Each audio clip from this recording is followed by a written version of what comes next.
کیونکہ عمران خان تو واضح طور پر اپنے جوابات میں یہ کہہ چکے ہیں کہ وہ آف شور کمپنی کے بینیفیشل مالک ضرور ہیں، لیکن وہ اس آف شور کمپنی کے نہ ڈائریکٹر رہے نہ ہی اس کے حصہ دار تھے۔ لیکن عدالت نے یہ بھی واضح کر دیا کہ جو عمران خان اپنا تحریری موقف عدالت کے سامنے دے چکے ہیں کہ وہ آف شور کمپنی کے بینیفیشل مالک ہیں، اس موقف سے اب وہ پیچھے نہیں ہٹ سکتے۔ ایک اہم سوال جسٹس عمر عطیہ بدیال سے بھی کوٹ ہوا ہے کہ انہوں نے کہا کہ 10 سال تک یہ آف شور کمپنی کا ذکر عمران خان کے ریٹرنز میں کہیں نظر نہیں آیا، اس پر بھی سوال پوچھا جج صاحب نے۔ جی بالکل، عمر عطیہ بدیال صاحب نے یہ بات کی تھی کہ آف شور کمپنی جو ہے وہ عمران خان نے اپنے نومینیشن پیپر پہ ظاہر نہیں کی، لیکن وہ یہ بھی کہ ان کے بھی یہ سوالات تھے کہ عمران خان خود اپنے جواب میں کہتے ہیں کہ وہ آف شور کمپنی کے بینیفیشل مالک ضرور ہیں، لیکن اس سے ہٹ کے وہ کمپنی کے مالک نہیں ہیں، خود کو ظاہر نہیں کرتے، اور یہ کہتے ہیں کہ وہ نہ ڈائریکٹرز رہے ہیں اس کمپنی کے کبھی، نہ ہی اس میں کبھی حصہ دار رہے ہیں۔ ایک اور بات جو آپ نے کی کہ یہ کیس کنکلوڈ ہونے کے قریب ہے، تو بظاہر تو 2 سے 3 دن کی کاروائی میں یہ کیس مکمل ہو سکتا ہے، لیکن ایک چیز جو سامنے آ رہی ہے کہ کل جمعرات کے روز آخری دن ہوگا اور جمعے کو اس کیس کی سماعت نہیں ہوتی، تو اس کے بعد جسٹس فیصل عرب صاحب جو ہیں وہ 2 ہفتوں کی رخصت پر جا رہے ہیں، تو 2 ہفتوں تک 21 اگست تک شاید اس کیس کی سماعت نہ ہو سکے۔ آج جو ایک اور درخواست حنیف عباسی کی جانب سے دائر کی گئی ہے، اس میں انہوں نے 7 حلقوں کی بات کی ہے کہ 1997 میں عمران خان نے پاکستان کے 7 حلقوں سے الیکشن میں حصہ لیا تھا، جس میں میاں والی کا حلقہ بھی تھا، ڈیرہ اسماعیل خان کا بھی تھا، سوات کا بھی تھا، ایبٹ آباد کا بھی تھا، اور 2 حلقے لاہور سے بھی تھے، اور جو نومینیشن فارم تیار کیا گیا تھا اس الیکشن میں حصہ لینے کے لیے، اس میں باقاعدہ طور پر ایک کالم موجود تھا کہ امیدوار کا اگر کوئی بیرون ملک کی اثاثہ ہے یا کوئی کاروبار ہے تو اس کو بھی نومینیشن پیپر میں ظاہر کیا جائے۔ تو جو متفرق درخواست میں اس میں حنیف عباسی نے یہ کہا ہے کہ عمران خان نے وہ جو نومینیشن پیپر تھا اس کے اندر بھی غلط بیانی کی ہے اور مس ڈکلیریشن جو ہے وہ دیا گیا تھا، لہٰذا وہ صادق اور امین نہیں ہے۔ یہ متفرق درخواست بھی عدالت میں جمع کرا دی گئی ہے، اور یہی فیصلہ ہونا ہے، کیونکہ یہی اب سارا پاکستان ویٹ کر رہا ہے کہ نواز شریف سابق وزیر اعظم صادق اور امین نہیں ہے، پاکستان کی سب سے بڑی سیاسی جماعت کے سربراہ، اور اب عمران خان کے صادق اور امین ہے یا نہیں، اور بہت ہی نازک مرحلے پہ یہ سماعت ہے، چاہے اس میں تعطل بھی آئے بیچ میں، لیکن بہرحال یہ بڑا کلیدی فیصلہ ہے جو کہ آئے گا کمرشل بریک، اس کے بعد ذکر کرتے ہیں۔ جناب نواز شریف کے خاندان کے لیے سیاست کا دائرہ بہت سکڑ گیا ہے اس فیصلے کے بعد، محض نواز شریف صاحب کے لیے نہیں بلکہ ان کے خاندان کے کئی دوسرے افراد کے لیے، اور شریف خاندان کو متحرک سیاست میں رہنے کے لیے اب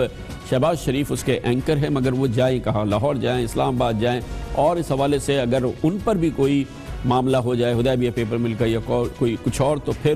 کیا ہوگا؟ اس کا ہم ایک انالیسس لیتے ہیں کسی مبصر سے نہیں بلکہ مخدوم جاوید ہاشمی سے، چھوٹے سے وقفے کے بعد۔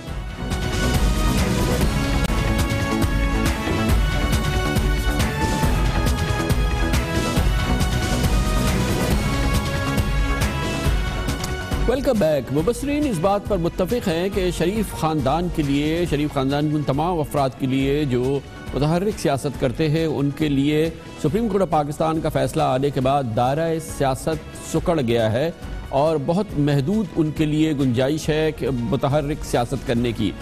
سابق وزیر اعظم جناب نواز شریف کے حوالے سے سپریم کورٹ آف پاکستان نے انہیں سیاست سے نااہل قرار دیا ہے، اس میں 2 رائے ضرور ہیں، مگر کم از کم رائے یہ ضرور ہے کہ جناب نواز شریف آئندہ الیکشن تک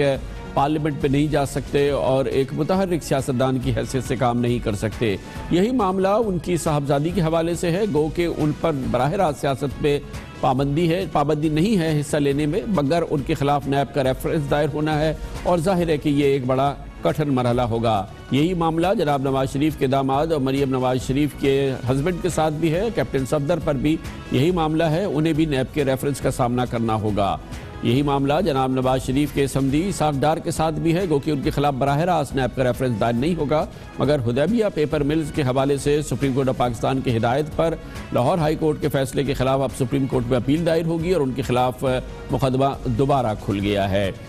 اب صورتحال یہ ہے کہ اگر جو لوگ متحرک سیاست کر سکتے ہیں شریف خاندان میں، ان میں سب سے بڑا بوجھ پڑے گا جناب شہباز شریف پہ، جو کہ پنجاب کے ابھی وزیر اعلیٰ ہیں، لیکن اب تک کی اطلاعات کے مطابق سابق وزیر اعظم نواز شریف کا فیصلہ یہ ہے کہ وہ اسلام آباد جائیں، پہلے بائی الیکشن جیتے لاہور سے NA 120 میں، اور اس کے بعد قومی اسمبلی کا ممبر بن کے وہ اسلام آباد جائیں اور پھر وزیر اعظم کی حیثیت سے پاکستان مسلم لیگ نون کو یہاں سے انتخابات تک لے کے جائیں۔ لیکن اس پورے ماحول میں جناب شہباز شریف پر یہ بھی ذمہ داری ہوگی کہ نہ صرف یہ کہ وہ پارٹی کو آگے کی طرف لے کے جائیں، پھر آخری سال میں، الیکشن سے پہلے اس آخری سال میں تمام پروجیکٹس کو مکمل کرے اور بہتر سے بہتر کارکردگی حکومت کی دکھائیں، تو ان کے سیاسی بھی ان پر ذمہ داریاں ہوں گی اور انتظامی ذمہ داریاں بھی ہوں گی۔ اس صورتحال میں کیا ان کے لیے بہتر یہ ہے کہ وہ لاہور میں رہ کے پنجاب کے وزیر اعلیٰ کی حیثیت سے اپنا کام کرتے رہیں یا اسلام آباد جائیں؟ اس سلسلے میں خیال یہی ہے کہ فیصلہ یہی ہے کہ جناب شہباز شریف اسلام آباد جائے اور وزیر اعظم کا عہدہ سنبھالیں اب سے تقریباً 2 ماہ کے بعد۔ لیکن بہرحال شریف خاندان کے لیے یہ ایک اچانک جو صورتحال پیدا ہوئی ہے، ان کی سیاست میں سرکردگی کے حوالے سے بہت کٹھن معاملہ ہے۔ اس پر ہم کسی سیاسی مبصر کے بجائے ایک ایسی شخصیت کو دعوت دے رہے ہیں جو کہ سیاستدان بھی ہے، لیکن آج کل وہ زیادہ تر سیاسی مبصر بن گئے ہیں، مگر پاکستان کی سیاسی تاریخ کا براہ راست ادراک جتنا ان کو ہے بہت کم لوگوں کو ہے۔ ملتاج جاتے ہیں جہاں پر ہمارے ساتھ موجود ہے مخدوم جاوید ہاشمی۔ بہت بہت شکریہ جاوید ہاشمی صاحب۔ فرمائیے گا، ابھی تو ایک سوال مسلم لیگ نون کے اندر یہ ہے کہ لگتا یہ ہے کہ شہباز شریف اور ان کے کچھ ساتھی چاہتے ہیں، بہتر یہ ہے کہ موجودہ صورتحال میں شہباز شریف صاحب چیف منسٹر پنجاب رہیں اور سینٹر میں شاہد خاقان عباسی صاحب وزارت عظمیٰ کی حیثیت سے کام کرتے رہے، مگر ان کے کندھے پہ بوجھ بہت ہے، سیاست کا بھی بوجھ ہے، انتخابات تک مسلم لیگ نون کو ڈرائیو کرنے کا بھی بوجھ ہے۔ شہباز شریف صاحب کے لیے زیادہ آپ کے خیال میں مناسب عمل کیا ہے، پارٹی کے لیے، خاص طور پہ پارٹی کے لیے سب سے مناسب عمل کیا ہے کہ انہیں لاہور میں رکھیں یا اسلام آباد بھیج دیں؟ دیکھیں، جو میں تو ملتان بیٹھا ہوں، لیکن جو میرا یہاں سے ایک ہنچ ہے وہ یہ ہے کہ شہباز شریف صاحب جو ہیں وہ صوبے میں رہ کر زیادہ جو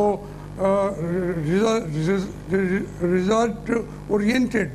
جو ہے وہ رزلٹ دے سکتے ہیں، زیادہ کامیاب طریقے سے پارٹی کو اس مشکل مرحلے پہ آگے چلا سکتے ہیں، اور رانا ثناء اللہ ان کے قریب ہیں، تو ہو سکتا ہے کہ یہ ڈیبیٹ وہاں ہو رہی ہو، لیکن میں سمجھتا ہوں کام وہ دونوں جگہ پہ کر سکتے ہیں، تو بہتر وہ سمجھتے ہوں گے جو ان کے ساتھ اس تازہ ترین وقت پہ کام کر رہے ہیں۔ اس کا مجھے علم پوری طرح نہیں ہے، لیکن میری بھی تھوڑا سا، میں نے آپ سے عرض کیا کہ میری اوپینین جو ہے ٹلٹ ہوتی ہے کہ وہ پنجاب کے اندر رہیں تو زیادہ بہتر ہو۔ اچھا، کچھ لوگوں کا خیال یہ ہے کہ فی الحال تو شہباز شریف صاحب کے خلاف سپریم کورٹ کے فیصلے میں بھی کچھ نہیں ہے، جے آئی ٹی میں بھی ان کے خلاف کوئی بہت ایڈورس ریمارکس نہیں ہے، لیکن اگر کل کو ضرورت ہوئی تو حدیبیہ پیپر کے کیس میں یا مال ٹاؤن کیس کے اندر ان کے لیے مشکلات پیدا کی جا سکتی ہیں، وہ سخت مشکل میں پڑ سکتے ہیں۔ بعض لوگوں کا خیال یہ ہے کہ اگر ضرورت پڑی تو ان کو بھی راستے سے ہٹایا جا سکتا ہے۔ آخری شریف جو ایک مستحکم سیاست کر رہے ہیں، ان کو راستے سے ہٹا دیا جائے، وہ دروازے ابھی بند نہیں ہوئے ہیں۔ نہیں، میں سمجھتا ہوں کہ یہ انہوں نے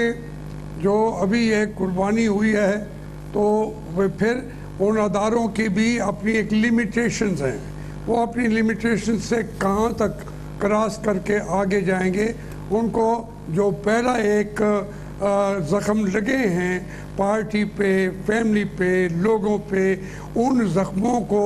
ابھی خود ان کو مرہم انہوں نے رکھنا پڑے گا۔ تو کیونکہ یہ جو ابھی فیصلہ ہوا ہے سپریم کورٹ کا، اس پر ہم لوگ جو ہیں آئینی طور پر حق رکھتے ہیں کہ اس کے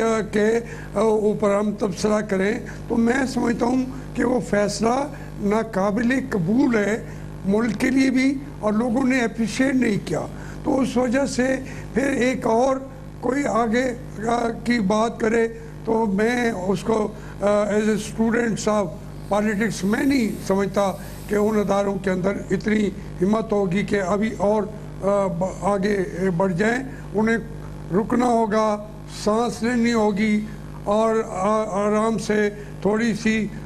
ایک نئی سانس بھر کے پھر اگر کوئی کریں تو کوئی کام کر سکیں، ورنہ ابھی ان کے اندر بھی اس سے زیادہ ہمت نہیں ہے۔ مخدوم صاحب، آپ کیا سمجھتے ہیں شاہد خاقان عباسی کو آپ جانتے ہیں ایک سیاستدان کی حیثیت سے کہ کتنی ان میں سکت ہے کہ وزیر اعظم تو وہ اب ہو گئے، یا اگر فیصلہ ہوتا ہے کہ وہ مستقل وزیر اعظم ہو جائیں کہ وہ پارٹی کی جو ناؤ ہے اس کو لے جائیں الیکشن تک اور ڈرائیو کر سکیں پارٹی کو، ان کی سیاسی پوزیشن کتنی اس حوالے سے آپ اس کو کیسے جانچتے ہیں، اس کو کتنا وزن دیتے ہیں آپ؟ دیکھیں ابھی یہ کوئی سارا 8 مہینے کا عمل ہے، اب اس میں اس کا فیصلہ تو میاں نواز شریف ہی کریں گے میرے خیال میں، کسی اور کے پاس اس کا اختیار بھی نہیں ہے۔ اب وہ اپنی ٹیم کو کیسے محسوس کرتے ہیں، کیسے چلائیں گے، یہ اشارے اپنی جگہ پہ۔ شاہد خاقان عباسی میرا عزیز بھی ہے، میرا بڑے عرصے سے ہم ایک ہی گروپ میں رہے ہیں، کام وہ کرتا ہے، سیریس آدمی وہ ہے اور محنتی آدمی بھی ہے، لیکن ایز اے ہول پارٹی کو جس کی ضرورت جہاں پہ ہوگی تو اس کی اہمیت کو گہرائی بھی جا کے جتنا میاں نواز شریف سمجھ سکتا ہے، پارٹی کے اندر باہر کوئی آدمی اتنا سمجھ نہیں سکتا۔ اگر انہوں نے کہا کہ ایک اور تبدیلی نہیں لانی چاہیے تو شاہد خاقان آگے چل پڑے گا، اگر وہ اور انکار بھی ایک دن کے اندر وہ استعفیٰ دے دے گا، وہ اتنا اقتدار کے ساتھ چمٹنے والا آدمی نہیں ہے، بالکل اقتدار کی طرف وہ دیکھنے والا آدمی نہیں ہے۔ لیکن اگر اس کو ضرورت ہوگی میاں صاحب کی تو وہ ہو سکتا ہے کہ 7-8 مہینے وہ نکال جائے۔ بہت بہت شکریہ۔ مخدوم جاوید ہاشمی ہمارے ساتھ موجود تھے، اور یہ آج کا بہت اہم سوال ہے، شہباز شریف صاحب کا مستقبل لاہور میں رہیں گے، پنجاب میں جائیں گے، اور پھر اس حوالے سے نئی کابینہ، نئی حکومت، اس میں کون لوگ ہوں گے، کیا معاملات ہوں گے، اس کو ہم پروگرام میں آگے چل کے مزید اس پر ہم نگاہ ڈالیں گے۔ لیکن کمرشل بریک کے بعد ہم جائزہ لیں گے کہ آخر کیوں آج وفاقی کابینہ حلف نہیں اٹھا سکی۔ خیال یہ تھا کہ آج نام فائنل ہو جائیں گے، ہماری اطلاعات کے مطابق کچھ مسائل ہیں اور ابھی کچھ مشورے ہونا باقی ہیں، اس لیے وزیر اعظم نواز شریف، سابق وزیر اعظم نواز شریف اس سلسلے میں ابھی صلاح مشورہ کر رہے ہیں۔ آخری فیصلہ اور حتمی فیصلہ وہی کریں گے کہ وفاقی کابینہ شاہد خاقان عباسی کی کون سی ہو۔ اس حوالے سے فی الحال کیا مسائل ہیں یہ ذکر کرتے ہیں چھوٹے سے وقفے کے بعد۔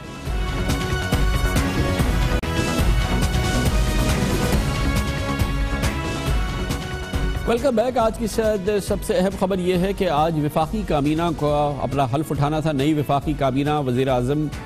جناب شاہد خاقان عباسی کی پہلی کابینہ آج فائنل ہونی تھی، اور اس سلسلے میں تمام تیاریاں تھیں کہ وہ آج حلف اٹھائے گی، لیکن عین موقع پہ پتہ چلا کہ کابینہ حلف نہیں اٹھا رہی، اور اس حوالے سے تمام صلاح مشورہ جو مری میں ہو رہا ہے، جہاں پر سابق وزیر اعظم نواز شریف،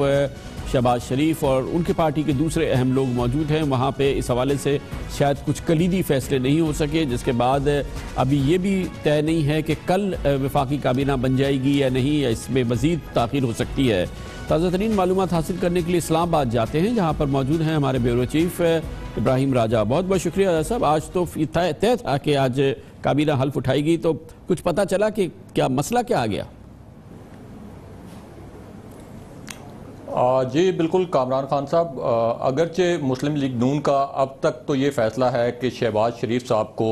عبوری مدت ختم ہونے کے بعد مرکز میں لایا جائے گا اور پرائم منسٹر بنایا جائے گا، لیکن پارٹی کے اندر ایسی آراء بھی سامنے آئی ہیں کہ پنجاب کا قلعہ بہت بری طرح متاثر ہوگا اگر شہباز شریف صاحب کو مرکز میں لایا جائے۔ اس لیے یہ تجویز بھی سامنے آئی ہے کہ شاہد خاقان عباسی صاحب کو اگلے الیکشن تک کنٹینیو کروایا جائے۔ تو اس پورے تناظر میں کابینہ کا جو انتخاب ہے وہ انتہائی اہمیت کا حامل ہے، اور اسی وجہ سے اس کے اوپر طویل مشاورت ہو رہی ہے۔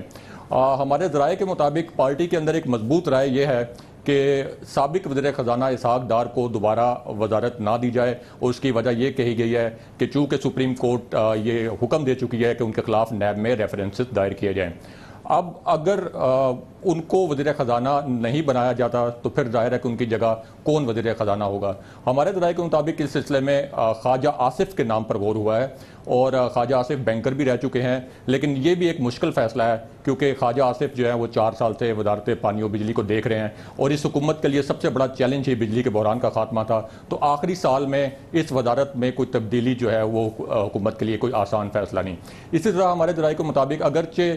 پی ایم عباسی چودھری نثار علی خان صاحب کو منانے کی کوشش کر رہے ہیں کہ وہ ان کی وزارت عظمیٰ میں منسٹری لیں, لیکن اب تک وہ اس بات پر قائل نہیں ہوئے. اگر شہباز شریف صاحب وزیر اعظم بنتے ہیں تو پھر اس بات پر غور کیا گیا ہے کہ وزیر داخلہ چودھری نثار صاحب کو وزارت خارجہ کا قلمدان سونپا جائے, اور اگر ان کو وزارت خارجہ سونپی جاتی ہے تو ان کی جگہ عبد القادر بلوچ جو ہیں وہ ان کے نام پر غور کیا گیا ہے وزیر داخلہ کے لیے. اسی طرح اگر منسٹری چینج ہوتی ہے خواجہ آصف صاحب کی تو ان کی جگہ ڈیفنس منسٹر کے طور پر سینیٹر عبد القیوم کے نام پر غور کیا گیا ہے.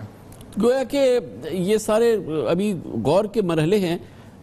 کل تک اس میں کوئی فیصلہ ہو سکتا ہے آپ کے خیال میں؟ اور باقی وزارتیں جو ہیں ریلویز یا انفارمیشن یا دوسرے معاملات, وہ معاملات نہیں, معاملے یہ 4-5 منسٹریز کے ہیں. جی بالکل خان صاحب, یہ وہ وزارتیں ہیں جن کو بامر مجبوری اس وقت جو ہے وہ حکومت کو تبدیل کرنا پڑ رہا ہے. یعنی ہم جانتے ہیں کہ چودھری نثار علی خان صاحب وزارت داخلہ لینے کے لیے اب وہ اس بات پر قائل نہیں ہیں, اس لیے ظاہر ہے کہ ان کی وزارت جو ہے وہ چینج کرنی پڑے گی. اسی طرح وزیر خزانہ اسحاق ڈار کو سپریم کورٹ کے آرڈر کی روشنی میں یہ دیکھا جا رہا ہے کہ ان کو وزیر خزانہ نہ بنایا جائے, اور اگرچہ ہمارے ذرائع کے مطابق انہوں نے ذاتی طور پر اس خواہش کا اظہار کیا ہے کہ وہ دوبارہ وزیر خزانہ بننا چاہتے ہیں, لیکن اس کا فائنل ڈیسیژن پارٹی کے قائد میاں نواز شریف کریں گے. تو وہ جو 2-3 وزارتیں جو مجبوری کے تحت انہوں نے تبدیل کرنی ہیں, وہ اتفاق یہ بھی ہے کہ بڑی کلیدی وزارتیں ہیں تو اس کے اوپر مشاورت ہو رہی ہے, لیکن باقی جو کیبنٹ ہے وہ ہمارے ذرائع کے مطابق وہ زیادہ تر وہی کیبنٹ رہے گی, اور یہ اس بات کی بھی انڈیکیشن ہوگا کہ پارٹی قائد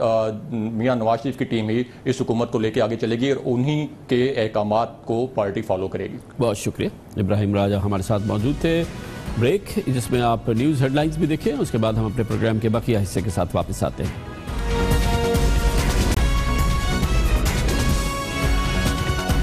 آپ دیکھ رہے ہیں خبروں, تبصروں اور تجزیات پر مبنی پاکستان کا سب سے معتبر نیوز شو دنیا, کامران خان کے ساتھ.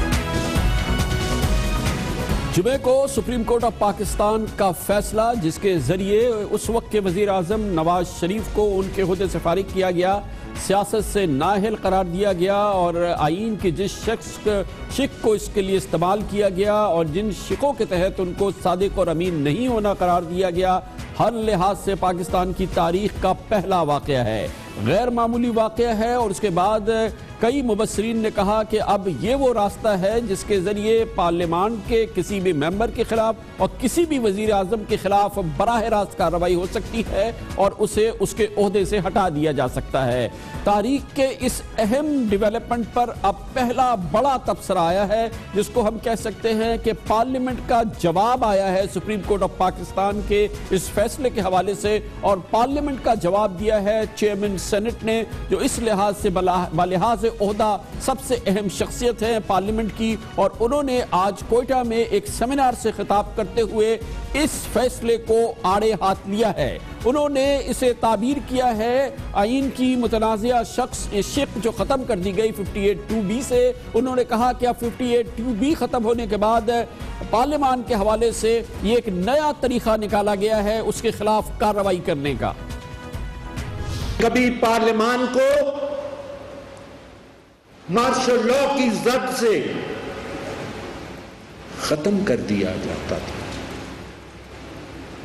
پھر ایک آمر آیا اور اس فوجی آمر نے 58(2)B دے دیا. جب ڈیموکریٹک فورسز نے اس کے خلاف جد و جہد کی اور 58(2)B کو ختم کیا گیا, تو پھر ایک نیا طریقہ کار آپ کے اور ہمارے سامنے آ گیا, جو آئین کے اندر دیے ہوئے حدود ہیں ان حدود کے اندر رہتے ہوئے